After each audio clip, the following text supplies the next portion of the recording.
Bonjour à tous. Bah, il est où ton costume? Ouais mais il fait chaud là, j'en peux plus moi. Il fait 28 degrés bordel. C'est parce qu'il fait très chaud. Donc aujourd'hui nous allons parler du champ... Vous avez pas comme une impression de déjà vu? Ta gueule. D'accord.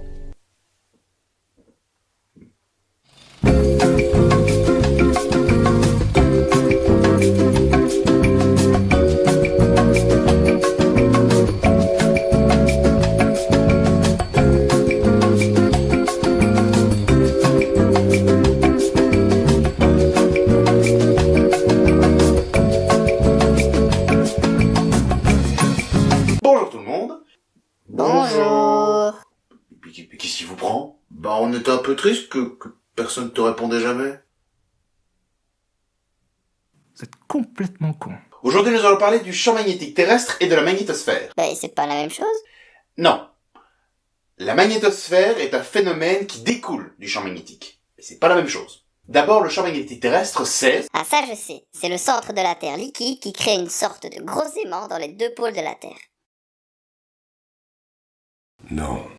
Ah merde, j'aurais dit ça moi aussi. Bon, déjà, le champ magnétique terrestre, il n'est pas que dans les pôles, hein. Il est partout sur Terre, tout autour de nous. Un champ magnétique, c'est une zone où le magnétisme fait effet.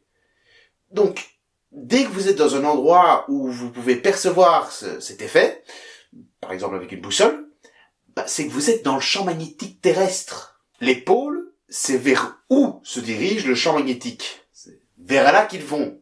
Mais c'est pas que là-bas.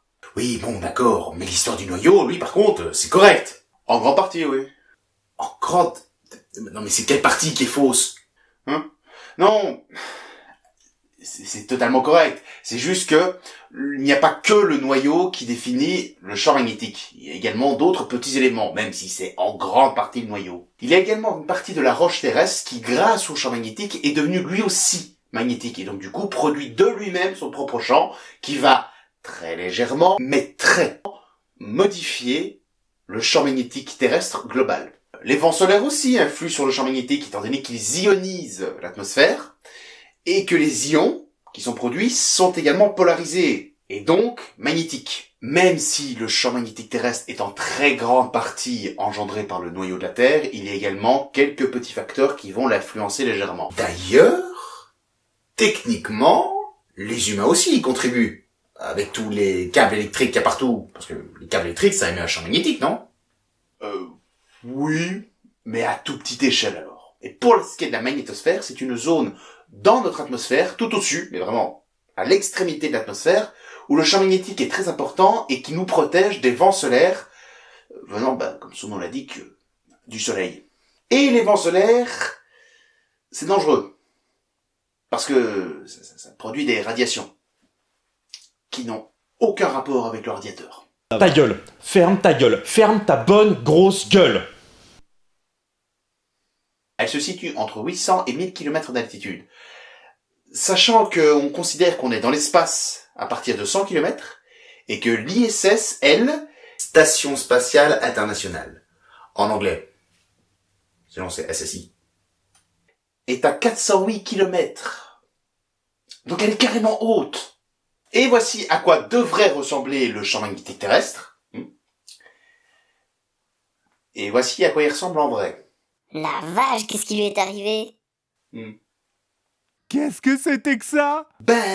Les vents solaires, justement. Alors, les vents solaires, c'est quelque chose que le soleil nous envoie en permanence. Hein. C'est tout le temps, c'est pas de temps en temps, c'est pas un phénomène régulier, non, c'est en permanence, c'est continu.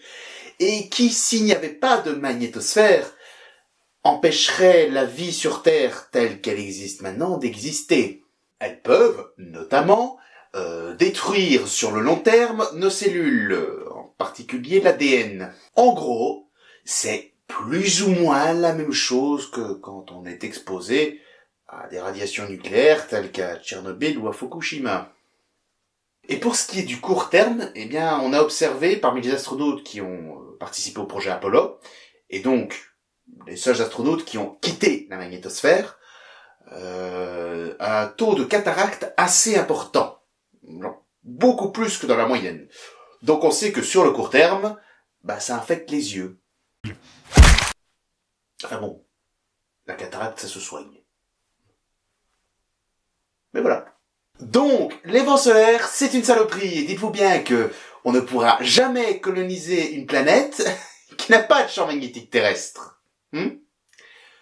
Donc, autant vous dire que quand Elon Musk vous dit qu'il va coloniser Mars, j'avoue que j'ai un peu de mal à le prendre au sérieux. Parce que sur Mars, il n'y a pas de champ magnétique. Sans compter que le champ magnétique a également un autre effet nécessaire. Sans lui, l'atmosphère serait en permanence arrachée par les vents solaires. Bon, petit à petit, mais sur le long terme, chose qui est vitale pour le développement de la vie, l'atmosphère finirait par disparaître complètement pour ne laisser que quelque chose de vide. Ce qui est exactement ce qui s'est passé sur Mars. En tout cas, on le pense fortement. J'insiste beaucoup là, mais c'est parce que je vois beaucoup d'articles qui parlent d'aller vivre sur Mars, beaucoup de personnes qui parlent d'aller vivre sur Mars, alors que tant qu'on n'a pas trouvé un moyen de régler le problème magnétique, chose qu'on n'arrive même pas à faire théoriquement, on pourra jamais y aller. Il faut régler ce problème-là avant d'y aller. En tout cas, d'y aller pour y rester. Parce que oui, juste aller foutre quelque part, mettre un petit drapeau et s'en barrer, oui, non, ça, on s'en fout, c'est pas grave. Donc voilà pour ce qui est du champ magnétique terrestre. Ah non!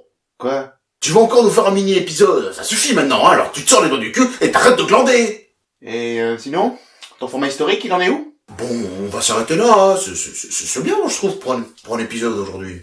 Non, mais t'inquiète, j'ai encore un point que je voudrais aborder. C'est d'ailleurs pour ce point que j'ai fait cet épisode à la base. C'est en lisant un article journalistique scientifique que j'ai vu qu'apparemment l'anomalie magnétique d'Atlantique Sud serait en train de grandir et que ça affolerait les scientifiques.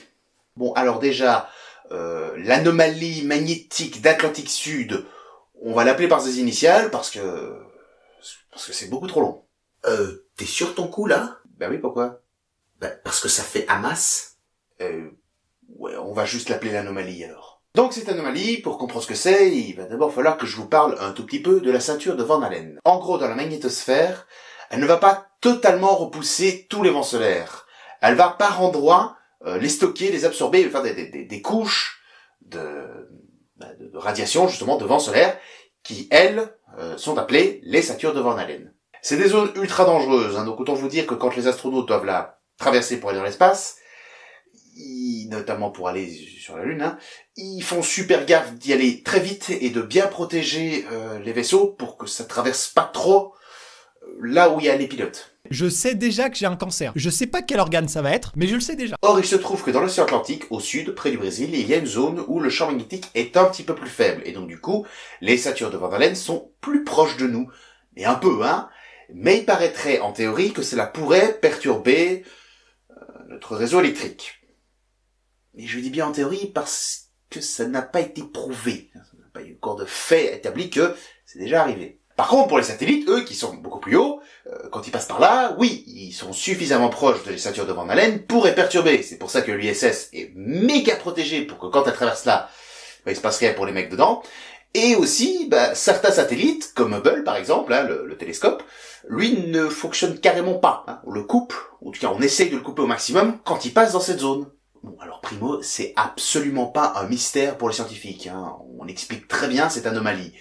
C'est dû au fait que la rotation de la Terre, donc l'axe de rotation, n'est pas exactement au pôle magnétique. Ils sont pas symétriques entre eux. Et donc du coup, c'est logique. Géométriquement, je vais pas vous expliquer comment, mais géométriquement, c'est normal que par là, la ceinture de Van Allen soit un peu plus proche. Voilà, c'est tout. Ouais, mais bon, si la zone grandit, c'est chaud quand même. Alors oui, justement, c'est là que je veux en venir. Oui, parce que comme je l'ai dit au début, à la base, j'avais juste lu un article journaliste scientifique. Et comme ça m'avait pas interloqué cette histoire de scientifique qui s'affole, j'ai commencé à creuser un peu. Et j'ai cherché. Et purée, j'ai vraiment cherché. Franchement, le mec, c'est vraiment pas faute. Et pourtant, je n'ai trouvé aucun article scientifique seulement cette fois qui confirmait les dires de ces journalistes. Chers utilisateurs du Dehors, s'il vous plaît, continuez à ne pas faire gaffe aux renseignements que vous prenez sur internet. C'est ce genre de bourde qui rend le monde merveilleux. Le seul truc similaire que j'ai trouvé, c'est Wikipédia. Et encore, il parle pas que ça s'agrandit chaque année, mais que ça se déplace. Donc je vais vraiment rester sceptique sur ce sujet et ne pas considérer qu'il grandit de quoi que ce soit. Mais si vous trouvez un article qui confirme ça, et je parle bien d'un article scientifique et non pas journalistique, mettez-le moi dans les commentaires, je serai ravi de le lire. Et les journalistes étaient en train de dire que c'était peut-être parce que le champ magnétique était en train de diminuer et que donc le noyau est en train de s'éteindre. Et ipso facto, qu'on allait tous mourir. Bon, alors déjà, l'arrêt du noyau, c'est quelque chose qu'on peut pas étudier correctement sur Terre, vu que c'est jamais arrivé. Du coup, il faudrait étudier de la roche martienne pour pouvoir mieux comprendre ce phénomène, étant donné que il y a de bonnes chances que ce soit arrivé à Mars, en fait. Mais pour ce qui est de nos connaissances actuelles, qui est quand même plutôt bonne, on va pas se mentir, il y a de bonnes chances que le noyau ne s'éteigne pas avant des milliards d'années. Soit bien plus vieux que la vie sur Terre. Donc on est bien tranquille sur ce point de vue-là. Bon, mettons que l'anomalie grandit réellement, que ce soit vrai, que juste j'ai pas été foutu de trouver des articles sérieux le concernant. Chose tout à fait possible, on va pas se mentir. Je t'emmerde. Ça ne voudrait absolument pas dire qu'on va tous mourir. Ça veut juste dire que le champ magnétique est en train de diminuer. Mais c'est flippant, ça. Mais non! Le champ magnétique n'est pas quelque chose de constant, il fluctue. Il y a des moments très réguliers dans la vie de la Terre où les champs magnétiques se sont mis à diminuer fortement. C'est le moment où ils sont en train de partir en couille, ils s'affolent, ils bougent partout, et même parfois ils s'inversent. Dans ces moments-là, le champ magnétique est faible. Alors oui, effectivement, durant ces périodes-là, les vents solaires vont beaucoup plus bas que maintenant. Mais pas assez pour que ce soit dangereux pour nous. Au pire, c'est plutôt notre technologie qui va morfler. Notamment les satellites. Et comme pas mal de scientifiques s'affolent en se disant que l'intelligence artificielle plus performante que nous et qui nous dominera tous arrivera un jour, c'est pas plus mal que les vents solaires leur défoncent un peu la gueule.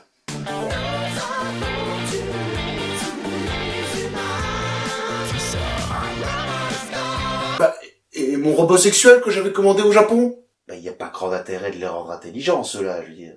Si c'est pour que ce soit intelligent et avoir une conscience, prends-en un vrai, mec. D'ailleurs, on n'a aucun élément, rien du tout, qui indiquerait que les précédentes perturbations magnétiques ont affecté les vivants de l'époque. Chose qui est arrivée très souvent. Donc on est très, très loin de la catastrophe naturelle qui exterminerait toute vie sur Terre. D'ailleurs, un petit conseil, quand vous lisez des articles scientifiques journalistiques qui parlent de catastrophe mondiale, c'est de la merde. Sans déconner, c'est juste pour attirer les vues, c'est de la propagande, c'est de la merde. C'était pour apporter un petit peu de peps. D'ailleurs, il semblerait, une fois encore c'est pas sûr, mais il semblerait qu'au début de la vie, donc quand on est encore au stade juste des cellules, le champ magnétique terrestre était à la moitié de sa puissance. Et on est quand même là. Faudra peut-être un peu relativiser la chose. Généralement, plus l'article a l'air sensationnel, et moins il est ouf. Je peux vous dire que c'est de la grosse merde.